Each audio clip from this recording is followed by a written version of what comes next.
Hey everybody, and welcome to Let's Look at Shattered Haven. This is a recently released, in fact this came out yesterday on Steam, top-down game that looks like it's a horror game at first, maybe like a zombies or possibly vampires. It's not really totally explained yet. Survival horror game, but is actually more of a puzzle-focused combat game. And if the font that you're seeing looks kind of familiar, this is an Arson or Arkin Games joint. Same guys who made A Valley Without Wind 1 and 2. AI War as well. It's got a very, a look characteristic, shall we say, of Arkin Games. And actually, Steam tells me that I've played about 2 hours of this so far. I find that surprising, not necessarily because time has flown by, but because I don't really totally understand what the heck is going on with this game so far, and largely have found it fairly frustrating. In any case, we're going to boot in here. And we're going to talk about the basic gameplay of Shattered Haven, because this is a game that is basically unlike any other that I've played before. Essentially, story-wise, we are playing as a group of survivors from some kind of apocalypse that happened in the world. The earth around us is populated by all these scary monsters. I don't know what these are, kind of like enormous silverfish or something like that. And also, there's zombies. They don't necessarily call them zombies, but they function kind of like zombies, except maybe a little bit smarter and faster. All we know really is that these greys, as they are called, are weak against iron, so if they touch iron they die, and if they touch water we die. So the gentleman we're playing as right now, you can see him moving around in the environment here, is basically looking for his daughter. His safe hold has been overrun, and he's looking for his looking for his daughter in order to, save her and make sure that she is okay. In any case, oh god, don't get hit by the fucking silverfish. The way that this manifests itself in a gameplay sense seems very incongruent with the seemingly urgent nature of the plot. Basically, there's a number of essentially self-contained combat-focused puzzles that are going to make up the majority of the gameplay that we've come across so far. And I'll give you an example of one such one right here. So every single level that we come across like this, our goal is going to be simply to kill all of the zombies or all of the greys possible and then escape. And by doing this, we will complete the level and be able to move on in the game. It's a very strange system for gameplay. It's almost a little bit score attacky, which kind of defies the gray or grim nature of the game, but in any case, I've done this level before, which is good because this is one of the few levels that I've been able to complete so far. Essentially, we've got all these landmines. It's a true Arkin Games, you can definitely tell that it is made by them because absolutely everything is out to kill you except for that rabbit there. We'll come across snakes, zombies, water's out to kill us, rats, sharks, big angry squids. Yeah, you'll see. In any case, let's just start by getting these guys to come after us. So step one, we're just gonna kill this gray by getting him to walk on that landmine. We're gonna try to do basically exactly the same thing here as well, but first we're gonna use our axe to chop down some stuff, some detritus or debris in our way. And as these guys chase us down, we're just kind of gonna try to deke them out. We can't actually attack them with this axe because it is a steel axe, and the zombies are not weak against steel for whatever reason. They are only weak against iron, so hopefully, yeah, that managed to kill one of them. There's going to be more coming after us, but I know what to do on this level, so I'm going to hope that we can just actually escape out this way. So if I crack open this window, and then maybe open this door, maybe I can get these... Oh, I can't. Oh, okay, I can. Maybe I can get these Zambros to walk on this landmine. There we go, so we'll blow up another one of them. I don't know why it didn't do any splash damage. Seems a little bit surprising to me. There's another landmine right there. And of course, a few more in here as well. I thought there was one more zombie. Yeah, it's gonna hit that one, and then two more. So hopefully, two more, not two more. Hopefully we can get them all to walk on this stuff, and I'll be able to complete this level without taking damage. There we go! Beautiful, level is complete. So that is an example of the standard combat, or standard gameplay style of, Shattered Haven. It's very unusual, and that was by far the smoothest I've ever done a level. Again, that was because I've done it before. So that should give you a feel for it. If you're looking at this game on Steam and you're like, oh, this looks like it might be cool, kind of like a top-down lone survivor or something like that, like if you wondered if it had the same kind of like Silent Hill aesthetic, I would caution you against thinking like that because this game is very much more focused on the puzzle elements. It's not really scary at all. It's oftentimes, at least in my opinion, a little bit more tedious. If we were framing it in a more positive aspect, we might say it's more, it requires a little bit more thought. It's a little bit more strategic. So let's see if this is a level that we can do. I'm not sure. Last time I tried to come here, they were like, we don't have the tools necessary to beat this level. Do we have the tools necessary to beat this level this time? I never thought our home would be overrun. It will never be safe to live here again. Well, this is definitely not a place to enter without some tools like an axe or a good sledgehammer. Let's not even attempt this place until we have more experience. Fighting here won't get us closer to the kids. You're right, besides, I don't have the heart to see our home in this condition. Okay, so obviously, we cannot actually go in that direction. Let's find another strangely self-contained puzzle that will allow us to possibly proceed. It's a very weird kind of way to drive your game forward is by... I think we can move to the right here. It looks like we can move to the right at least. Can I not move to the... There we go. It's a very, very, very strange style of gameplay to have like this big environment and then have all of the gameplay itself actually take place within these kind of self-contained worlds. Oh yeah, there's portals, by the way. So when we walk into the portal, as we have done right here, this will give us a level. We're on Tribal Mudflats. And we've got to kill all 4 Greys if we are to succeed here. So maybe we'll get some actual, like, use of the weapons here. And, you know, be able to talk about it. By going through that portal, by the way, I have lost my inventory. On some of the levels, like levels where you go through a portal to get into it, you're not going to be able to keep your inventory, which strikes me as a little bit arbitrary. Again, everything and its uncle is out to kill us. Fucking scorpions, fire.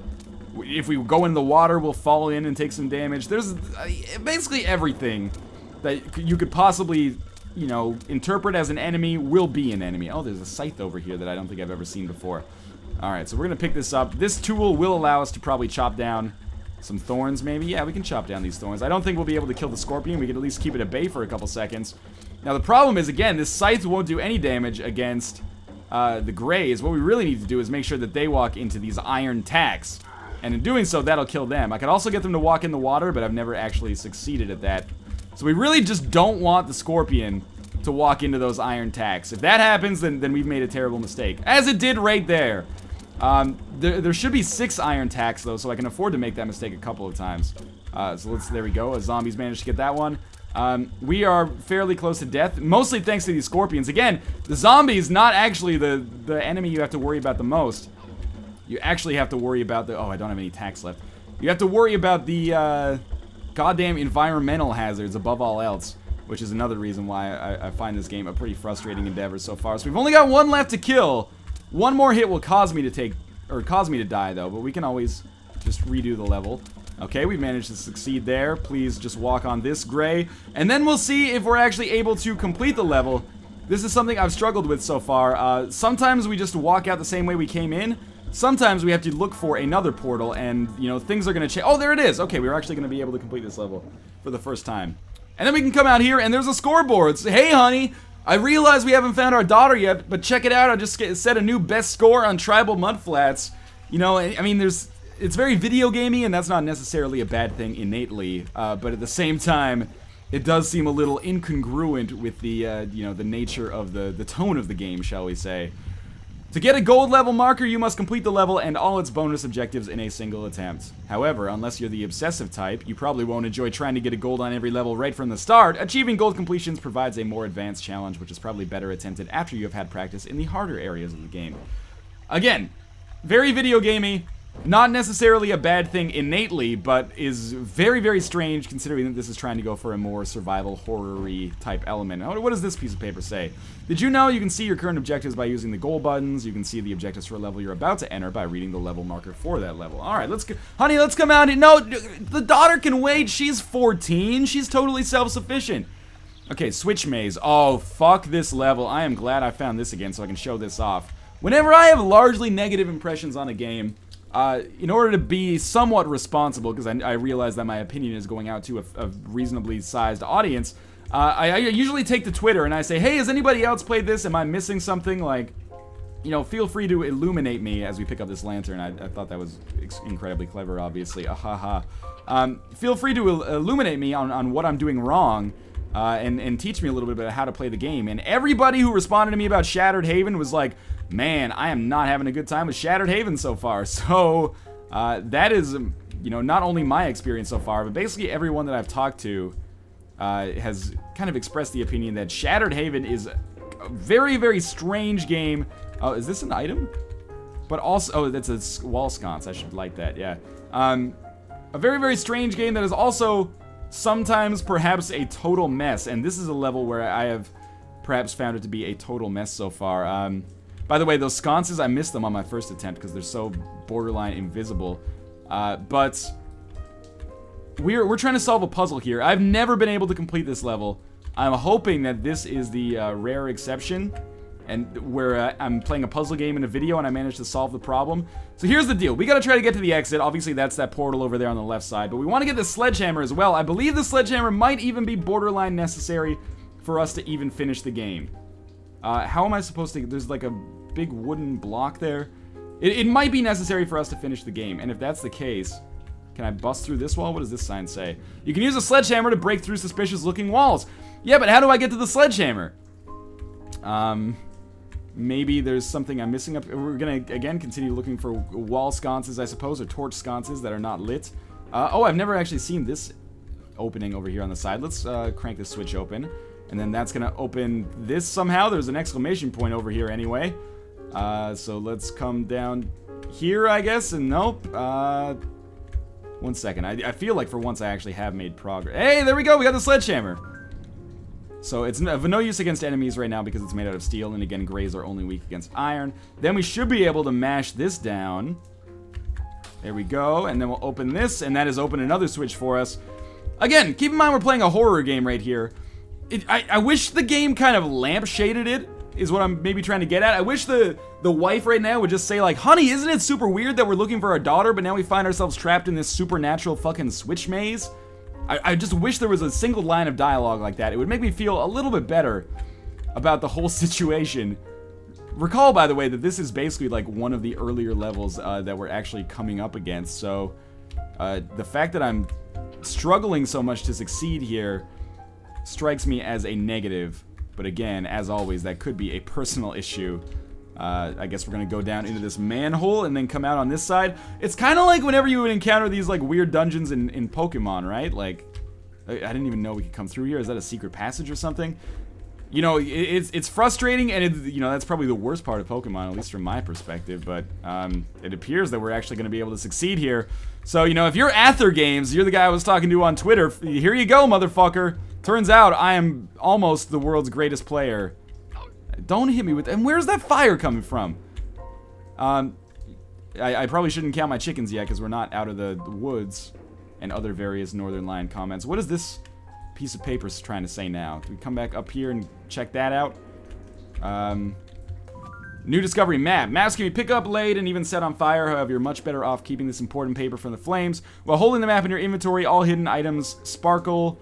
Or all hidden item sparkles become darker and reveal more information. Red sparkles are shown for enemies, while green are shown for everything else. Additionally, secret passages are revealed to you while you're holding a map. Okay, let's hold D then. Or press D. Where's our secret passage then? Game, you've lied to me. I just don't want to walk into the fire. I guess in having the map now, if we just make our way back over here, maybe I can find a secret passage into... the final portal area, and we can finish it off. Oh, there's a secret passage there. I think I've already hit that one, though. Does my guy have the map up or down? I can't tell. Oh, there's a torch I didn't light. That might be the major issue here, if I've taken anything from my time playing Legend of Zelda. Okay, so we've got the map up now. All hidden passages should become apparent. What does this sign say? You don't need to burn any bushes or anything. If you can't find your way through, then you've missed lighting a torch or you've missed flipping a switch. Look carefully in the upper left. A lot of people miss that torch. Well, you know, thank you, game. That is pretty goddamn transparent. Look carefully in the upper left. Was it this one? Oh, there's a hidden path here that we can actually see. But how am I supposed to get to it?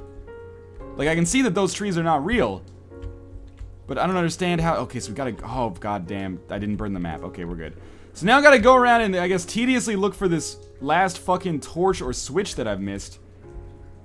And again, this is where I start to just say, like, man, I am not having a whole lot of fun with this game. As much as I would like to be as positive as possible, oh, there's another torch up here. I see. I still, for the most part, just don't enjoy the time that I spend with this game. It's a little bit idiosyncratic, and that's a positive, I suppose. And it might indicate that this game merely is not for me, but at the same time, I feel like it's at times very much at odds with its own kind of gameplay, and that is kind of unacceptable. Kind of. A little bit. How do we get the F out of here? I'm very much considering just kind of ending the video right here, stuck in this maze. I'm probably missing something obvious. Oh, there's one right here. Maybe that has opened the last passage for me to actually get through. Again, the high-octane thrill ride. Try not to crap yourself in the fear you'll experience playing Shattered Haven. And it might not necessarily be fair for me to get on the game's case for not being that scary, except for the fact that this is, you know, marketed as like a horror game and also a scary game. And a puzzle game, I'll admit. I don't understand how to get through here. We must be missing a torch or a switch. Look carefully in the upper left, they say. By the way, where is this fire coming from? We can always just leave the level. We can kill ourselves. There's actually an option in the inventory or in the menu to kill ourselves. So I'm going to do this. And yes, abandon my family. Let's continue in the overworld, but I'm actually going to stop the video. One thing I wanted to mention that I haven't mentioned so far is that this is co-op focused. If you and your honey bunny, for whatever reason, actually wanted to play this on a local level, you could do so. I don't understand why you would, though. Not to be necessarily offensive, but that is going to do it for Let's Look at Shattered Haven, available on Steam for the price of $7.50, discounted 25% off for the first week. Gonna be $10 when it eventually comes out. I kind of struggle wondering who this game is gonna be for, but if you're the kind of person who has previously enjoyed Arkham games in the past, in all of their confusion, absurdity, and batshit insanity, maybe you're kind of primed to take a look at this. I would encourage you at the very least to look for a demo or, you know, wait for perhaps more accomplished media to do a formal review or something like that, because this is not a formal review. This is just a, you know, retelling of my first impressions, basically. I don't really like this game very much at all, and I definitely will not be spending any more time with it unless, you know, gets like a 99 Metacritic score and I wake up one day and realize that I've been horribly mistaken in my time so far. It's a very weird game. At times it feels kind of pulling itself apart with respect to the direction of the gameplay versus the direction of the, you know, the tone or the concept. And just in general makes for a very unusual experience and not necessarily unusual in a good way. But in any case, if you're interested in checking it out, there will be a link in the video description to go to the store page on Steam. And as always, thank you guys for watching. I will see you next time.